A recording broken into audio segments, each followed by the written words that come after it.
कैसे हैं आप सभी लोग? अच्छे होंगे। देखिए, मैंने आपको पिछले वीडियो में समस्थानिक संभारिक पढ़ा दिए थे और उसी क्रम में अगले वीडियो में आज हम आपको कुछ नए टॉपिक्स पढ़ाएंगे, जैसे कि थॉम्सन का परमाणु मॉडल और रदरफोर्ड का परमाणु मॉडल। ये आज दो परमाणु मॉडलों के बारे में हम बताएंगे। आज का ये वीडियो 23 जुलाई का वीडियो है और हम इस वीडियो में आज चर्चा करते हैं थॉम्सन का परमाणु मॉडल। एक वैज्ञानिक हुए जे थॉम्सन। तो थॉम्सन का परमाणु मॉडल थॉम्सन का परमाणु मॉडल और यह इसका दूसरा नाम होता है तरबूज मॉडल। ठीक है स्टूडेंट, अब तरबूज तो सभी लोग खाते हैं, इसके बारे में सभी लोग बहुत अच्छी तरीके से जानते हैं। तो एक वैज्ञानिक थे जे थॉम्सन, पूरा नाम इनका क्या है? J Thomson. थॉम्सन को हम थॉम्सन पढ़ते हैं। उन्होंने सन 1904 में, किसमें? सन 1904 में। तो जे थॉम्सन ने सन 1904 में परमाणु का एक प्रथम मॉडल प्रस्तुत किया। यानी कि परमाणु का सबसे प्रथम मॉडल किसने दिया? जे थॉम्सन ने दिया। जैसे बहुविकल्पी प्रश्न बन जाता है कि परमाणु का सर्वप्रथम मॉडल किसने दिया? तो जे थॉम्सन ने दिया। किस सन में दिया? 1904 में दिया। इसलिए इसे हम थॉम्सन का तरबूज मॉडल भी कहते हैं। ठीक है, थॉम्सन का प्रथम मॉडल और तथा इसे हम थॉम्सन का तरबूज मॉडल भी कहते हैं। क्यों कहते हैं? इनके अनुसार क्या होता है कि परमाणु, ये जो परमाणु होते हैं, परमाणु में हमारे इलेक्ट्रॉन भी होते हैं और प्रोटॉन भी होते हैं और न्यूट्रॉन भी होते हैं। प्रोटॉन और न्यूट्रॉन जो होते हैं वो हमारे परमाणु के नाभिक में होते हैं और इलेक्ट्रॉन जो होते हैं वो वृत्तीय गति में परिक्रमा अर्थात चक्कर लगाते हैं। ठीक है, तो उन्होंने हमें क्या बताया कि इनके अनुसार, किनके अनुसार? थॉम्सन के अनुसार परमाणु इलेक्ट्रॉनों तथा धन आवेशित कणों, इलेक्ट्रॉनों और धन आवेशित कणों से मिलकर बना होता है। और उन्होंने बताया कि परमाणु गोलाकार, अति सूक्ष्म, मतलब गोलाकार और बहुत ही सूक्ष्म तथा विद्युत उदासीन कण है। परमाणु कैसे होते हैं? गोलाकार होते हैं और बहुत ही सूक्ष्म होते हैं और कैसे होते हैं? विद्युत उदासीन कण होते हैं। विद्युत उदासीन कण इन्हें हम क्यों कहते हैं? विद्युत उदासीन कण हम इन्हें इसलिए कहते हैं क्योंकि इनमें धनावेश और ऋणावेशों की संख्या बराबर होती है। कैसी होती है? बराबर होती है।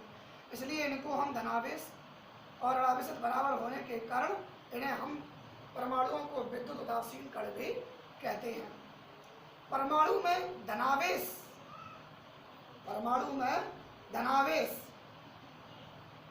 द्रव्य समान रूप से फैला रहता है। परमाणु में जो धनावेश होता है वो द्रव्य में समान रूप से फैला रहता है तथा इलेक्ट्रॉन धन आवेशित द्रव्य में इस प्रकार धसे रहते हैं जिस प्रकार से तरबूज में बीज धसे रहते हैं। इसीलिए जे थॉम्सन के परमाणु मॉडल को हम तरबूज का मॉडल भी कहते हैं। तरबूज इस प्रकार का होता है, ये तरबूज का कटा हुआ भाग है। तो ये तरबूज में क्या है? ये काले काले बीजे धसे रहते हैं। ठीक है, तो हमने क्या बोला? इलेक्ट्रॉन धन आवेशित द्रव्य में, ये जो पूरा जो हमने डॉटेड बिंदी करके रख दिया है, ये जो पूरा कैसा भाग है? धनावेशित भाग है। और ये जो काले बीज है, काले बीज को ही हम क्या कहते हैं? इलेक्ट्रॉन। तो क्या है कि तरबूज में इलेक्ट्रॉन धनावेशित कणों में इस प्रकार धसे रहते हैं जिस प्रकार से तरबूज में बीज धसे रहते हैं। इसलिए थॉम्सन के प्रथम मॉडल को हम तरबूज का मॉडल भी कहते हैं। अब रदरफोर्ड के अल्फा प्रकीर्णन के प्रयोग के बाद यह सिद्ध हुआ कि थॉमसन का यह मॉडल कैसा है, दोषपूर्ण। एक अगले वैज्ञानिक हुए थे अर्नेस्ट रदरफोर्ड। उन्होंने जब अल्फा प्रकीर्णन कराया, अल्फा प्रकीर्णन के बारे में मैंने पिछले बताया है कि जब हम धातु की पतली पन्नी पर अल्फा कणों की बमबारी कराते हैं तो कुछ किरणें से निकल जाती हैं, कुछ किरणें कोण बनाकर निकल जाती हैं और कुछ किरणें टकराकर उसी मार्ग पर वापस लौट जाती हैं। अर्थात अधिकांशतः किरणें जो है आर पार निकल जाती हैं, जिससे यह सिद्ध होता था कि अधिकांशतः धातुएं खोखली होती हैं। तो वही अर्नेस्ट रदरफोर्ड ने इनके इस मॉडल को दोषपूर्ण बताया, कुछ कमियां दिखाई। ठीक है, तो इसी प्रकार एक नेक्स्ट नया टॉपिक आता है, हमारा एक नया टॉपिक आता है रदरफोर्ड का परमाणु मॉडल। रदरफोर्ड का परमाणु मॉडल आता है। रदरफोर्ड के परमाणु मॉडल क्या है? एक वैज्ञानिक हुए अर्नेस्ट रदरफोर्ड, ई रदरफोर्ड, 1911 में अल्फा कणों के प्रकीर्णन किया। अर्नेस्ट रदरफोर्ड में 1911 में अल्फा कणों के प्रकीर्णन के प्रयोग से प्राप्त किया या अल्फा कणों के प्रयोग के आधार पर परमाणु का नाभिकीय मॉडल प्रस्तुत किया। परमाणु का नाभिकीय मॉडल प्रस्तुत किया। नाभिकीय मॉडल से क्यों दिया गया है?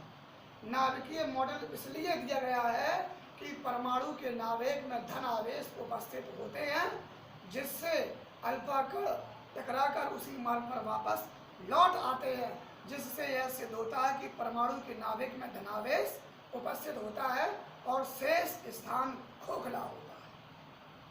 तो उन्होंने इस नियम के अनुसार कुछ पॉइंट दिए हैं। जैसे पहला पॉइंट दिया है कि परमाणु गोलाकार अति सूक्ष्म तथा विद्युत उदासीन कण होता है। एक तो ये बताया, ये तो उन्होंने थॉमसन ने नहीं बताया था। दूसरा उन्होंने पॉइंट बताया है कि परमाणु का समस्त धनावेश लगभग समस्त द्रव्यमान उसके केंद्र में एक सूक्ष्म आयतन में स्थित रहता है। यानी कहने का मतलब है कि परमाणु का समस्त धनावेश जो होता है वो लगभग समस्त द्रव्यमान के एक सूक्ष्म आयतन में स्थित अर्थात सूक्ष्म केंद्र में स्थित रहता है। परमाणु के इस भाग को हम क्या कहते हैं? नाभिक कहते हैं। अर्थात नाभिक में क्या होता है? धनावेश होता है। तो परमाणु का संपूर्ण जो आयतन होता है वो परमाणु के नाभिक के लगभग कैसा होता है? बराबर होता है। ठीक। नेक्स्ट पॉइंट में उन्होंने बताया है कि परमाणु में इलेक्ट्रॉन तथा प्रोटॉन होते हैं। ये तो मैं पहले ही बता चुका हूँ। नाभिक में प्रोटॉन होते हैं और वृत्ति गति में इलेक्ट्रॉन लगाते हैं। ये परमाणु रचना, ये नाभिक में क्या होते हैं? प्रोटॉन और न्यूट्रॉन, और वृत्ति गति में इलेक्ट्रॉन परिक्रमा लगाते रहते हैं। ये क्या है? परमाणु की संरचना है ना। तो परमाणु में इलेक्ट्रॉन तथा प्रोटॉन होते हैं।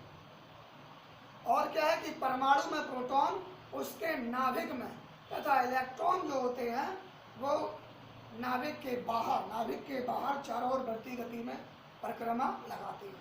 नेक्स्ट बिंदु में उन्होंने बताया है कि परमाणु नाभिक जो कि कैसा होता है? धनावेशित, और परमाणु के इलेक्ट्रॉन जो कि कैसे होते हैं? ऋणावेशित, अपनी ओर आकर्षित करता है। आई मीन टू से, इनके कहने का मतलब है ये धनावेशित सिरा जो है इन इलेक्ट्रॉनों को अपनी ओर आकर्षित करता है, क्या करता है? आकर्षित करता है। लेकिन वृत्तीय गति के कारण उत्पन्न अपकेंद्र बल, कौन सा बल? अपकेंद्र बल। अपकेंद्र बल वह बल होता है जो केंद्र से परिधि की ओर, और अपकेंद्र बल वह होता है जो परिधि से केंद्र की ओर चलता है। तो यहाँ पे क्या है? अपकेंद्र बल केंद्र से परिधि की ओर है। अपकेंद्र बल इस बल को संतुलित करता है। किस बल को? ये इलेक्ट्रॉन इस प्रोटॉन के चारों ओर बढ़ती गति में चक्कर लगाते रहते हैं, तो यह अपकेंद्र बल संतुलित करता है, जिसके कारण इलेक्ट्रॉन जो है इस नाभिक के चारों ओर एक बढ़ती गति में परिक्रमा लगाते रहते हैं। ठीक।